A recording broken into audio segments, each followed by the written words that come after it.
Hello everyone, I welcome you all to UIS. Prelims की अगर बात की जाए तो प्रीलिम्स को क्लियर करने के लिए काफ़ी सारे चैलेंजेस आते हैं and when we are preparing I also used one formula and that formula has facilitated us, उसने काफ़ी मदद की प्रीलिम्स में उन चीज़ों को रिवाइज करने में जिसमें काफ़ी सारी परेशानियां होती हैं, डिसाइड नहीं हो पाता है कि किस तरीके से जितनी भी ये सारी चीज़ें हैं इनको सही तरीके से रिवाइज किया जाए। And I am also trying to share that formula, आप भी उस चीज़ को फॉलो कर सकते हैं। कईयों के लिए एप्लीकेबल होगा, कईयों के लिए हो सकता है वो डिफरेंट थिंकिंग रखें, लेकिन ये चीज़ बहुत अच्छे तरीके से वर्क करेगी। सो बिफोर आई डिस्कस, ये पूरा मैंने आपके लिए प्रिपेयर किया है, तो ये थोड़ा सा आइडिया आप ले सकते हो, I will share with you. तो अगर आप देखो तो ये जो पूरा का पूरा एक सीक्रेट है जो हम लोग प्रिपेयर करते थे, तो उस समय आई कैन से हम लोग इसको प्रिपेयर करते थे और like I have prepared it, और ये फिर सारे अटेम्प्ट में यूज़ होता था, बहुत हेल्पफुल रहता था। देखो, जब आप एग्ज़ाम को देते हो तो उसमें दो चीज़ें होती हैं, एक होता है स्टैटिक पार्ट, एक होता है करंट अफेयर्स। करंट अफेयर्स वो नहीं जो हम इंफॉर्मेशन बेस्ड बात करते हैं, जो कि थोड़ा एप्लीकेशन बेस्ड एस्पेक्ट है, तो उसको आपको पढ़ना है, लगभग 1.5-2 साल का कवर करना है। कुछ किताबें हैं, जैसे मान लो लक्ष्मीकांत है, लक्ष्मीकांत की किताब है। उसके अलावा अगर आप देखो, जैसे आपके स्पेक्ट्रम की किताब पढ़ना है, इंट्रोडक्शन टू इंडियन आर्ट्स की किताब पढ़ना है, जी सी लियोंग पढ़ना है, ज्योग्राफी वाले एनसीईआरटी पढ़ना है, लूसेंट की जनरल साइंस पढ़नी है, एनसीईआरटी जो है जनरल साइंस वाले उसको आपको कवर करना है, क्लास 12 की बायो की किताब है, उसमें बायोटेक्नोलॉजी वाला चैप्टर है, साइंस वाला चैप्टर है, उसको कवर करना है, इकोलॉजी वाला चैप्टर उसको करना है, शंकर ऐसी किताब करनी है। ये कुछ ऐसी चीज़ें हैं जिसको करना ही है आपको। इकोनॉमी के लिए कोई भी आपके नोट्स हैं, या फिर कुछ किताबें रमेश सिंह है या संजीव वर्मा किताब है, कोई भी एक फॉलो आप कर सकते हैं, या नोट्स हैं कुछ, उनको आप कर सकते हैं। तो ये सोर्सेस हैं, डिफाइंड सोर्सेस हैं। आज से 4 साल बाद भी एग्ज़ाम दोगे तो इन्हीं सोर्सेस को पढ़ना है। चीज़ें अपडेट कहाँ से होती हैं? अपडेट होती हैं जनरली जब जैसे आप करंट अफेयर्स और इन सब चीज़ों को पढ़ते हो, कंटेम्प्रेरी इशूज़ को प्रीलिम्स के लिए पढ़ते हो, 1.5-2 साल का, वो चीज़ें अपडेट होती चली जाती हैं।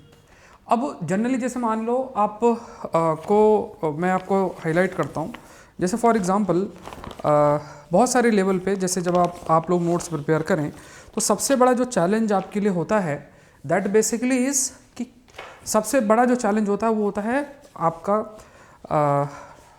एक तरीके से रिवीजन स्ट्रैटेजी डेवलप करना। क्योंकि हम लोग क्या करते हैं, डेली बेसिस में भी ट्राई कि ज़्यादा से ज़्यादा हम लोग इन्फॉर्मेशन गेन करते चले जाते हैं। अब इन्फॉर्मेशन अगर हम गेन करते चले जाएंगे, रिवीजन नहीं करेंगे, तो वो 2-4-5 दिन में इरेलीवेंट हो जाएगा। आप चाहे कितना भी पढ़ डालो, लेकिन अगर हमने उसको सही से रिवीजन नहीं किया तो उस कंटेक्स्ट में फिर वो सारी की सारी जितनी भी इन्फॉर्मेशन आपने गेन की है वो इरेलीवेंट हो जाती है। रिवीजन बहुत इंपॉर्टेंट पार्ट होता है।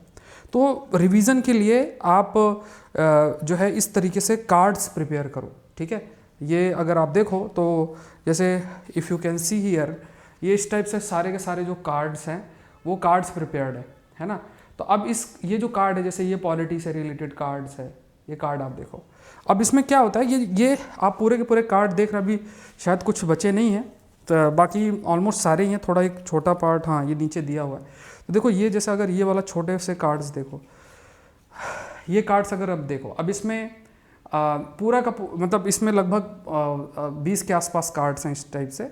अब इसमें पूरा का पूरा आई कैन रिवाइज, पूरा क्रोनोलॉजी 1 से लेकर 20 तक के जो कार्ड्स हैं, पूरा का पूरा क्रोनोलॉजी आई कैन रिवाइज, पूरा का पूरा जो एंशिएंट इंडिया है, इतने लगभग 20 कार्ड्स ऐसे हैं, ठीक है। तो जैसे अब इसमें क्या करना है, जैसे मान लो छोटी छोटी चीज़ें हैं उसको मेंशन कर लेना, फैक्ट्स एस्पेक्ट है या चीज़ें हैं जैसे जो मिस हो जाती हैं, क्रोनोलॉजी जो मिस हो जाती है, उसको इन कार्ड्स के माध्यम में शॉर्ट में आपको नोट कर लेना है ना। तो अब ये कैसे करोगे? पहली बार में पढ़ोगे तो सब इंपॉर्टेंट लगे, ये जब आप 4-5 बार कोई किताब पढ़ लेते हो ना, तो वहाँ पे जो प्रीलिम्स एस्पेक्ट होता है वो आपको जो है ध्यान में रखना पड़ता है। उससे फिर आप इजीली रिवाइज कर सकते हो, that will help you to revise, या जब आप कार्ड्स प्रिपेयर करते हो तो उसके लिए हेल्पफुल रहेगा। तो यहाँ पे ऐसे ही जैसे ये कार्ड्स हैं वो पूरे तरीके से, ये पूरे का पूरा हिस्ट्री के कार्ड्स हैं, ठीक है। ये पूरे जो हिस्ट्री के कार्ड्स हैं तो आप इनको देख सकते हो। तो जनरली जैसे एकदम शॉर्ट में आपने लेटर वैदिक पीरियड में संहिता, वेद संहिता, यजुर्वेद, अथर्ववेद, ब्राह्मणास, पेंटेड ग्रेवियर्स कब कैसे होते हैं, ठीक है। हड़प्पा कल्चर के बारे में की पॉइंट्स लिख दिया। जैसे अब देखो हड़प्पा कल्चर में तुरंत क्या क्या शब्द याद रखना, पूरा नहीं, हाँ, जैसे वाटर, वी वी lapis lazuli, Meluha, cultural homogeneity, ऐसे कुछ एस्पेक्ट है जो भूलना है। पशुपति, महादेव जिसमें टाइगर, राइनोस, राइनोसोरस जो है, phallus, two deers, phallus worship, god not placed in temple, इस टाइप की चीज़ें जो हैं वो हम मेंशन कर सकते हैं। ऐसे ही ये कार्ड हिस्ट्री के हो गए।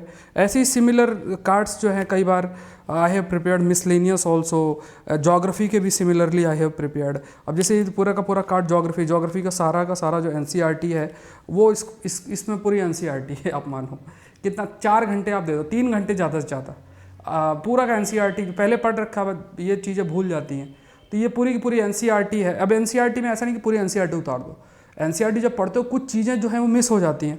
एनसीईआरटी है जोग्राफिकल एस्पेक्ट, जैसे मान लो composition ever is never constant, it varies from time to time and place to place. Water vapour one of the variable gas, the amount of water vapour decreases with altitude, half the water vapour in the air lies below 2000 में। अब ये पूछा हुआ है प्रश्न, prelims में देखोगे ना, पूछा हुआ है, आई थिंक 2015-16 के अंदर ये सब चीज़ें पूछी गई हैं। So in cold climate bacterial activity is limited, humus also, ऐसे छोटे छोटे पॉइंट्स जो होते हैं। फैक्चुअल का मतलब ये नहीं कि आपका खाली वो मीटर किलोमीटर इस टाइप से कुछ मेंशन कर रहे हो। ये जो ऐसी चीज़ें जो आपको लगता है इट कैन बी फॉरगेट, उसका कार्ड प्रिपेयर करो सब्जेक्ट वाइज। जब बड़ा छोटे से कार्ड हो, कार्ड को जेब में रखो, कभी जा रहे हो फटाफट रिवाइज कर लिया। ये चीज़ें आपको बहुत फैसिलिटेट करेंगी रिमेंबर करने में। और सबसे बेस्ट पार्ट है ये तब ज़्यादा आपके लिए हेल्पफुल होगा, दैट विल बी हेल्पफुल, जब आप किसी चीज़ को कई बार पढ़ लेते हैं।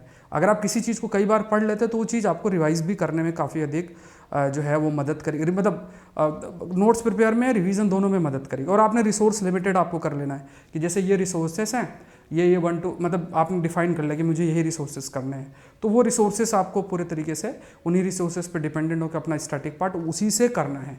अब आप हज़ारों सोर्स पढ़ोगे तो 1000 के तो कार्ड नहीं बनेंगे। जो कुछ हैं, कुछ रिसोर्सेज हैं, उन रिसोर्सेज को आप पढ़ो अच्छे से, और आप कार्ड्स प्रिपेयर ऐसे कर सकते हो और इजीली रिवाइज कर सकते हो। देखो जब एग्ज़ाम होगा ना, एग्ज़ाम का लास्ट वीक होगा, उस समय ये कार्ड आपके लिए बहुत मदद करेंगे। तो आप चाहे बहुत सारा 100 250 400 पेज के नोट्स बना डालो, इतना जल्दी रिवाइज नहीं होंगे, बट ये कार्ड्स बहुत आसानी से तुरंत आपको रिवाइज, क्योंकि कुछ ही चीज़ें होती हैं, जैसे इवन स्पेक्ट्रम क्या है प्रिपेयर्ड कार्ड्स, ठीक है, स्पेक्ट्रम के कार्ड्स भी मैंने आपके लिए प्रिपेयर किया। अब जैसे मान लो इसमें जोग्राफी, ओल्ड जोग्राफी जो एनसीईआरटी जोग्राफी के, उसके भी इसमें कार्ड में है। जैसे Mississippi bird's foot delta, Nile Ganges Mekong में फैन शेप्ड डेल्टा आता है, पेनाइन्स ऑफ ब्रिटेन में कास्ट टोपोग्राफी है। कास्ट का मतलब कास्ट में डोलोमाइट, डॉलिंग, आपका केव, कैवरन, ओला, स्टालासाइट, स्टालामाइट, ये उसके फीचर्स हैं। रेड, अब देखो ये फटाफट पूरा तुरंत हो जाएगा। रेड कोरल्स मेडिटेरेनियन में है, हमाडा और या रॉकी स्ट्रक्चर बोलते हैं। ये पूरा का पूरा आप देख रहे हो ना, ये पूरा जीसी लियोंग और ओल्ड एनसीईआरटी से कार्ड्स प्रिपेयर्ड हैं। डेजर्ट में जो फीचर्स हैं, जर्गन, यारडांग, मेसा, भिट्टे, इंसलबर्ग, है ना, इस टाइप से है। विंड डिपोजिशन इन डेजर्ट से ड्यून बनता है, बाचन, सीव, लॉस इससे रिलेटेड है। कोस्टल फीचर में स्टैग, स्टर्न, जियोस, इस टाइप के फीचर्स हैं। तो ये ऐसे शब्द हैं जो भूल जाते हैं भाई। अब एक कार्ड में 4-5 बार देख लिया तो मन के अंदर आप पूरे तरीके से रिवाइज आसानी से कर सकते हो, ठीक है। ऐसे एनवायरनमेंट के कार्ड्स प्रिपेयर कर लिए कि टुंड्रा में किस तरीके से, ट्रॉपिकल सवाना में किस टाइप से, ऐसे करके वो कर लिया। ऐसी पॉलिटी के कार्ड्स भी prepare I have prepared, polity के कार्ड है, जनरल साइंस के कार्ड्स हैं, जनरल साइंस के कार्ड्स ऐसे ही प्रिपेयर कर लिया। तो अब एक बार ये जब आप कई चीज़ें पढ़ लेते हो ना, फिर ये कार्ड्स के माध्यम से अगर आप रिवाइज करोगे ना, तो ये सब बहुत, मतलब 2 दिन के अंदर सारे सब्जेक्ट फटाफट रिवाइज हो जाएंगे। और ये चीज़ आपको कम से कम हफ्ते में आप 4 रिवीजन कर सकते हो। तो ये चीज़ आपको याद रखनी है माइंड के अंदर कि कैसे आप अपने रिसोर्सेज को मैनेज करते हैं, ठीक है। तो अगर आप कमेंट सेक्शन में बताना कि अगर आपको दिक्कत हो रही है किस तरीके से कार्ड बनाना, तो वो मैं आपको हेल्प करूंगा किस तरीके से आपको प्रोसीड करना है। तो एक बार एक सैंपल के माध्यम से I will tell you, but ये चीज़ आपको फॉलो करनी है। इस प्रकार के कार्ड्स प्रिपेयर करो शॉर्ट में ऐसे छोटा लिख के, और उसको फटाफट रिवीजन के लिए आपको ज़रूर से हेल्प करेगी, ठीक है। अनअकैडमी पे आप मुझसे जुड़ सकते हैं, कोड यूज़ करना है, दैट इज़ SPLIV। अभी ग्रेट ऑफर का एक लास्ट डे है आज, तो मतलब उसका आप बेनिफिट उठाओ। तो unacademy.com में जाओ, UPSC CSC सेलेक्ट करो, SPLIV कोड डाल के ज्वाइन कर लो। अभी एक ऑफर भी चल रहा है जिसमें आपको काफ़ी ह्यूज डिस्काउंट भी है, प्लस 3 मंथ्स का एक्सटेंशन। अनअकैडमी से जब आप जुड़ते हो तो आप सारे एजुकेटर के सारे कोर्सेस एक्सेस कर लेते हो। उसमें ऐसा नहीं कि आप एक कोर्स को ज्वाइन करते हो, जब आप ज्वाइन करोगे 18 महीने के कोर्स को तो सारे एजुकेटर के सारे कोर्सेज एक्सेस करते हो। इसमें ऐसा नहीं है कि आप एक को ज्वाइन कर रहे हो, सब कुछ एक्सेस कर सकते हो। जैसे नेटफ्लिक्स है उसी तरीके से, जैसे नेटफ्लिक्स में आपने सब्सक्रिप्शन लिया तो सारा सब कुछ एक्सेस कर लेते हो। इसी तरीके से जब अनअकैडमी से आप जिस ड्यूरेशन के लिए जुड़ोगे तो सारे चीज़ों को आप ज्वाइन कर सकते हो, ठीक है, मतलब सारे कोर्सेस एक्सेस कर सकते हो। तो ये कुछ चीज़ें याद रखनी है। तो आज के लिए इतना ही। आई होप ये सेशन आपके लिए हेल्पफुल रहा होगा। हम लोग मिलते हैं नेक्स्ट सेशन के अंदर। कमेंट सेक्शन में ज़रूर से बताना कि और कौन से ऐसे एरियाज़ हैं जिस पर हम लोग ऐसा डिस्कस कर सकते हैं जो कि आपके प्रीलिम्स के लिए बहुत ज़्यादा हेल्पफुल रहे। So thank you everyone, let's crack it. Channel को आप लोग ज़रूर से सब्सक्राइब करें, यूएस चैनल को।